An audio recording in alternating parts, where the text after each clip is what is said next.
Hi guys, and welcome back po sa Tarot Page Philippines. So, this video gawin natin ang weekly horoscope para po sa may mga Sun, Moon at Rising na Libra for March 32, April 5. So, may gagawin tayong, ite-testing tayong bago. Kapag maganda yung nangyari, tuloy-tuloy natin para individual readings. So, readings are for guidance purposes. Use your free will wisely. Kung hindi mo alam yung Sun, Moon, tsaka Rising sign mo, sa dulo po ng video, may link tayo para dito. Kung gusto mong pa-private readings or spell works, message me.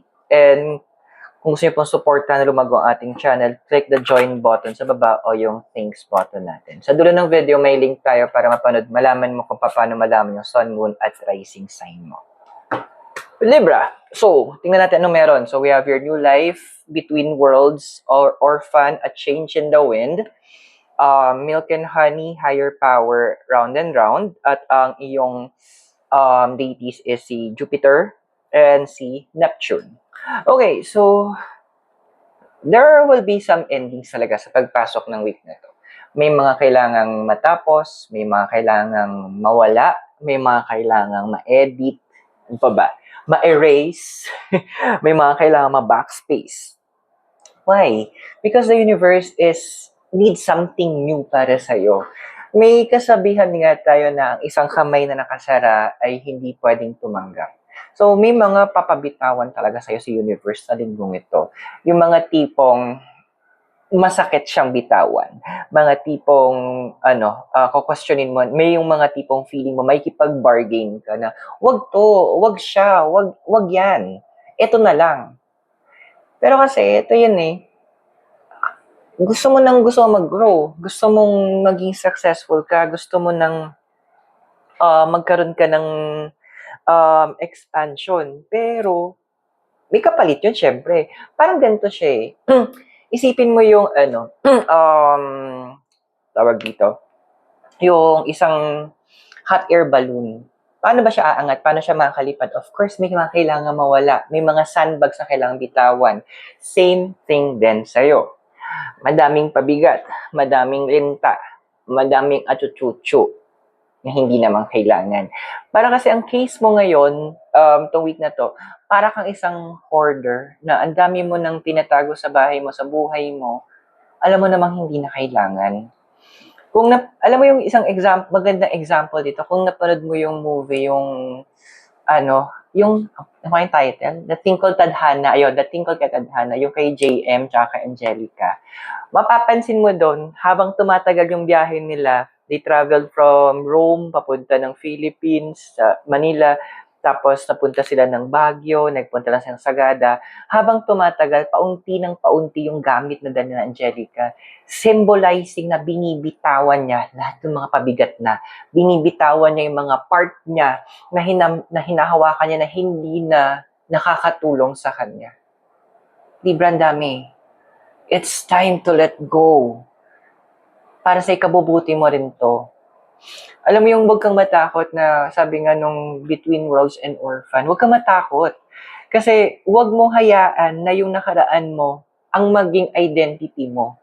Hindi nakaraan mo ang magdidikta kung sino ka, anong kaya mong ma-achieve. Ang nakaraan mo, ang gagamitin mo para magabayan yung mga desisyon mo sa kasalukuyan. Pick up the lessons. Hindi mo kailangan bitbitin yung sakit. Patawarin mo yung sarili mo sa mga maling naging desisyon mo noon. Siyempre, nung time na yon, you were younger. Mas bata ka, hindi mo pa alam, mahina ka. Aminin natin yun. Pero ngayon, mas matalino ka na, mas madunong ka na, mas malakas ka na, mas madiskarte ka na. Patawarin mo muna yung younger self mo and give your present self a chance to grow. It's sabi nga na change the wind. Yes, medyo matigas ang ulo mo kasi hindi kasi dapat balance, dapat pantay-pantay, dapat okay lahat. Yes, tama naman tayo na kailangan natin ng balance sa life. However, minsan kailangan natin i-tip yung balance para sa benefit natin. Kailangan natin piliin kung ano yung mas makakabuti. Oo, andoon na parang hindi ko kasi part siya ng Pasko. Oo, natin tatanggalin yon, parte ng nakaraan mo. Ikaw yun eh. History mo na yon. Your story. But the thing is, yung story mong yon, hinahatak eh. It's time for that healing. Ginawa ko yun before. Naghanap ako ng litrato ko nung mas bata ako. When I was in grade 12, grade 6 noon. Kinausap ko siya na pinapatawad kita na hindi mo nagawa ng paraan para maging mabuo yung family, ma-save mo yung family na naging pakawala ko nun, nag-aaral ako, na hindi ko inayos yung pag-aaral ko masyado.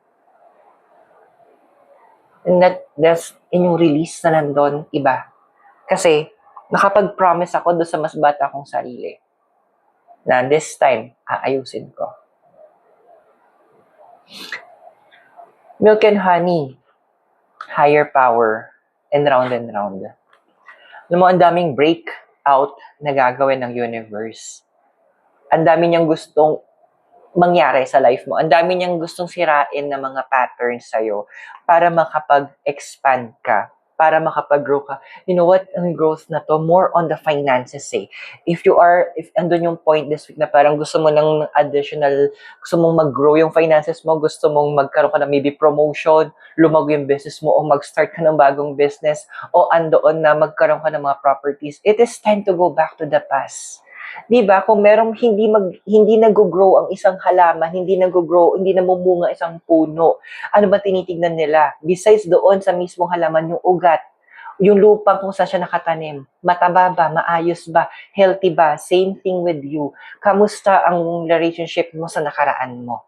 Kamusta yung connection mo sa history mo? Have you forgiven yourself? Napatawad mo na ba? Ang hirap, di ba? Kaya nga dyan yung higher power.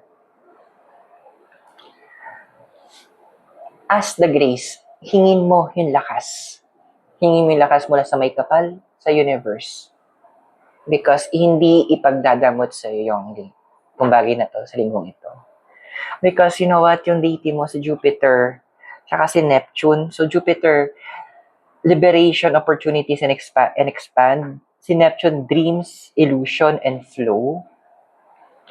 Ang tagal na dapat, ang dami sa inyo in the House of Libra, nagkaroon na kayo ng financial growth. Andoon lang kasi natali kayo sa tanikala ng mga naging mali yung desisyon. Gusto ko yung kanta yung I forgot yung title, pero God saw me through mercy's eyes. Tignan mo din yung nakaraan mo mula sa mata ng mercy. Kasi once you do that, hindi ako magtataka na baka mag-comment na lang kayo, babalikan nyo ako dito sa comment section, na ang dami sa inyong nagkaroon ng expansion sa different areas ng life nyo. Na ando na hindi nyo na kailangan mag-struggle para ma-achieve nyo yung goals nyo, na para lang kayong nagduduyan papunta doon, para lang kayo nasa ilog na dumadaloy papunta doon, kung saan kayo dadalhin dapat ng sansin. I hope nakatulong yung readings. Those are for guidance purposes. Use your free will wisely. Kung bago po kayo, subscribe, like, and share. At kung kailangan nyo po ng private readings or spell works, message me. And to support our channel, click the join or that thanks button sa baba. Libra, maraming salamat sa iyo. God bless, Namaste. Hare Krishna and blessed be. And hope to see you soon. Mula po ito sa Baguio City. Have a great day. Bye for now.